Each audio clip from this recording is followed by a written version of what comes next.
जय श्री कृष्णा प्रिय दर्शकों, भाई और बहनों, एस्ट्रो चर्चा में आपका स्वागत है। मेरा आपको सादर नमस्कार।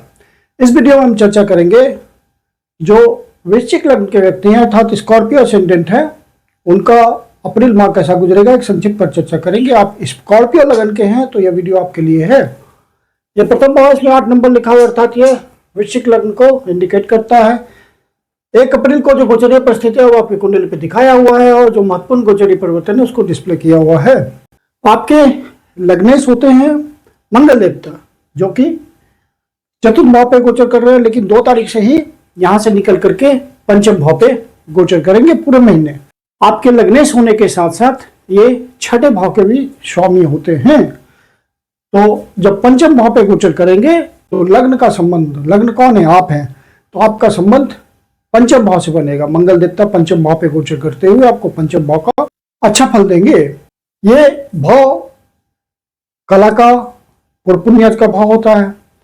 तो यदि आपको कोई कला से संबंधित प्रोफेशन है आपका, जैसे डांसिंग में है, म्यूजिक में है, पेंटिंग में है, आर्टिजनशिप में है, सिंगिंग में है, मॉडलिंग में है, फैशन टेक्नोलॉजी में है, या फिल्म इंडस्ट्री में है, या टीवी इंडस्ट्री में है, या फन एंड एंटरटेनमेंट के किसी भी क्षेत्र में है, या स्पोर्ट्स इंडस्ट्री में है, या स्पोर्ट्स पर्सन है, तो आपको वहां पे पर्सनालिटी को निखारने का अवसर मिलेगा। नए अवसर आएंगे जिससे आपका काम धंधा भी फ्लोरिश करेगा, मतलब फले फूलेगा, और आपको नए अवसरों की प्राप्ति होगी और आप उत्साह के साथ अपने कर्म में, अपने प्रोफेशन में आगे बढ़ने के लिए प्रयास करेंगे।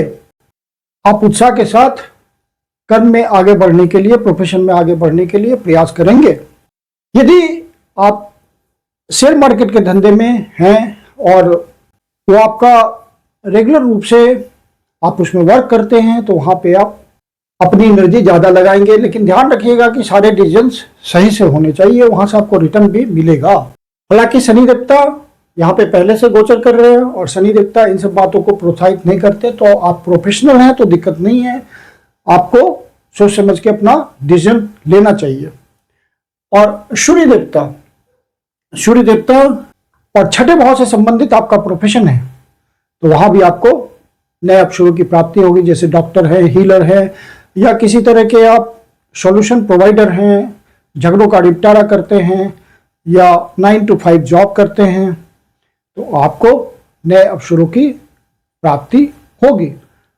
और आपके स्वास्थ्य में सुधार भी होगा, क्योंकि लग्नेश का संबंध पंचम भाव से हो रहा है। पंचम भाव पे गोचर कर रहे हैं मंगल देवता। फिर सूर्य देवता जो कि आपके कर्मेश है, पंचम भाव पे गोचर कर रहे हैं और 14 तारीख से फिर 6ठे भाव पे गोचर करेंगे। तो 14 तारीख से पहले स्थिति अच्छी है सूर्य देवता की।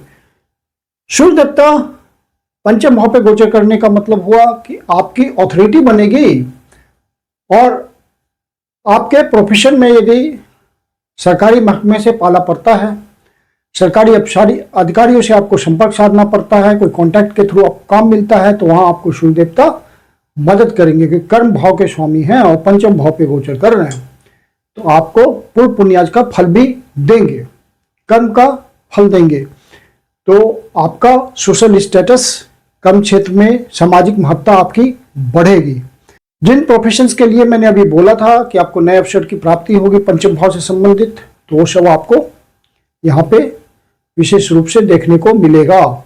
और यदि आप लव अफेयर में हैं, पहले से आप इंगेज हैं, तो वहाँ पे आप अपने रिलेशंस को बिल्कुल क्रिस्टल क्लियर रखिएगा। वहाँ किसी तरह की कोई परेशानी नहीं आनी चाहिए, नहीं तो आर्गुमेंटेटिव रिलेशन होगा इस समय, बिना मतलब के आर्गुमेंट आप आपस में करेंगे, इस बात का ध्यान रखिएगा। शनि देवता चूंकि पहले से पंचम भाव पे गोचर कर रहे और तृतीय दृष्टि सप्तम भाव पे लगा रहे हैं, तो यहाँ पे आपको, यदि आप अविवाहित हैं तो मैरिज वगैरह का भी चांस मिल सकता है आपको, जब शुक्र देवता यहाँ से निकल करके 19 तारीख को सप्तम भाव पे गोचर करेंगे, तो एक अच्छी स्थिति होगी। और शुक्र देवता जब तक 6ठे भाव पे गोचर कर रहे हैं 22 तारीख से पहले, तो आपको अपने मैरिटल रिलेशंस का भी ध्यान रखना, पार्टनरशिप का भी ध्यान रखना। यदि बिजनेस पार्टनरशिप में चलाते हैं तो वहाँ पे पार्टनरशिप के सारे प्रॉस एंड कॉन्स का ध्यान रखेंगे, डॉक्यूमेंटेशन का ध्यान रखेंगे, किसी तरह का वाद विवाद ना हो, किसी तरह का कोर्ट कचहरी का मामला ना बने। तो इस बात का आपको विशेष रूप से ध्यान रखना पड़ेगा।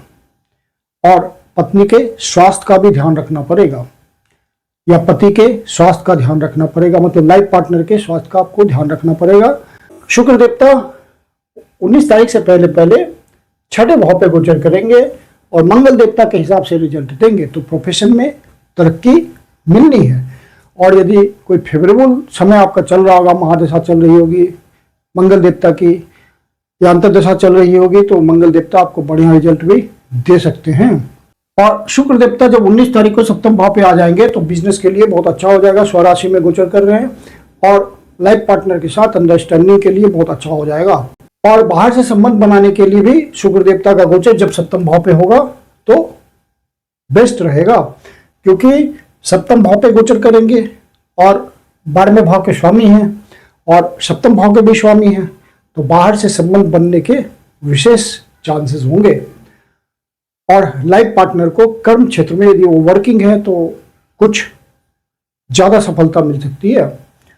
और आपको अपने बिजनेस में धन की अधिकता देखने को मिलेगी, क्योंकि शुक्र देवता फ्लोइंग मनी के कारक हैं और वृषभ राशि में गोचर करेंगे जो कि धन की राशि है, तो आपको यहाँ पे उस मामले में फायदा होता हुआ दिखेगा। राहु देवता पहले से चतुर्थ भाव पे गोचर करते हुए कंफ्यूजन की स्थिति बनाए हुए हैं। मेंटल कंफ्यूजन चलता होगा, उसके लिए आप शिवलिंग पे दूध जल का मंडे को अभिषेक करें, आपको फायदा मिलेगा यदि मेंटल कंफ्यूजन ज़्यादा है तो। और राहु देवता के कारण कोई परेशानी चल रही हो, उनकी महादशा अंतर्दशा आप फेस कर रहे हो और आप ज़्यादा परेशान हो, तो किसी योग ज्योतिषी को दिखा करके पर्सनल रेमेडी करें। पर्सनल रेमेडी ज़्यादा काम करती है। और केतु देवता दसम भाव पे गोचर कर रहे हैं, तो यहाँ भी आपको ध्यान रखना है कि कर्म क्षेत्र में तब तक जॉब चेंज नहीं करना है जब तक आपको पक्का रिटन एश्योरेंस ना मिल जाए। इस बात का ध्यान रखिएगा, क्योंकि केतु देवता जहाँ पर गोचर करते हैं उस भाव की बातों से डिटैच करते हैं आपको, तो कर्म में मन लगाना भी एक बड़ी बात होगी जब तक केतु देवता यहाँ गोचर कर रहे हैं। हालांकि इनका रिजल्ट सूर्य देवता के हिसाब से होगा, क्योंकि इनके डिस्पोजिटर सूर्य देवता हैं, तो सूर्य देवता यहाँ पंचम भाव पे हैं 14 तारीख से पहले पहले, तो अच्छा रिजल्ट देंगे। और फिर छठे भाव पे तो यहाँ पे 14 तारीख से, तो यहाँ पे कुछ कंफ्यूजन की स्थिति बन सकती है, कोई स्ट्रगल का सामना करना पड़ सकता है, छोटे बड़े स्ट्रगल का, स्वास्थ्य संबंधी परेशानी भी हो सकती है, तो इस बात का आप विशेष रूप से ध्यान रखें। बृहस्पति देवता अष्टम भाव पे गोचर कर रहे हैं, तो आपको अष्टम भाव से संबंधित आपका प्रोफेशन है तो वहाँ विशेष रूप से सफलता मिलेगी आपको बृहस्पति देवता के द्वारा। कोई अचानक से ट्रांसफॉर्मेशन भी हो सकता है किसी तरह का। और कुल मिलाकर के गोचर की स्थिति अच्छी है, आपके लिए फेवरेबल भी है, कुछ बातों का ध्यान भी रखना है। और चंद्र देवता जब छठे भाव, 8वें भाव, 12वें भाव पे गोचर करेंगे तो उन दिनों का ध्यान रखना होगा।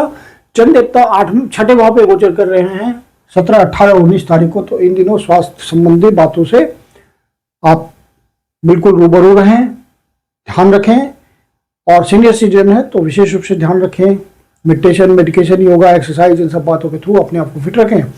कोर्ट कचहरी के मामले से बचें, अनावश्यक किसी से बात विवाद में न उलझें, कर्जे वगैरह की स्थिति से बचें। तो ये सब आपको इन दिनों विशेष ध्यान रखना। और जब चंद्र देवता 8वें भाव पे आएंगे तो कुछ अच्छा रिजल्ट भी देखने को मिल सकता है आपको, क्योंकि बृहस्पति देवता के ऊपर गोचर करेंगे।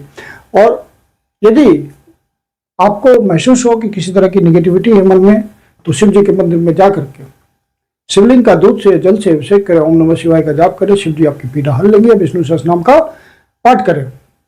और चंद्र देवता जब 12वें भाव पे गोचर करेंगे तुला राशि में 3, 4, 5 और फिर 30 तारीख को, तो इन दिनों आपका खर्चा बढ़ा हुआ हो सकता है। बैलेंस बनाने की कोशिश करें, नियंत्रण में रखें।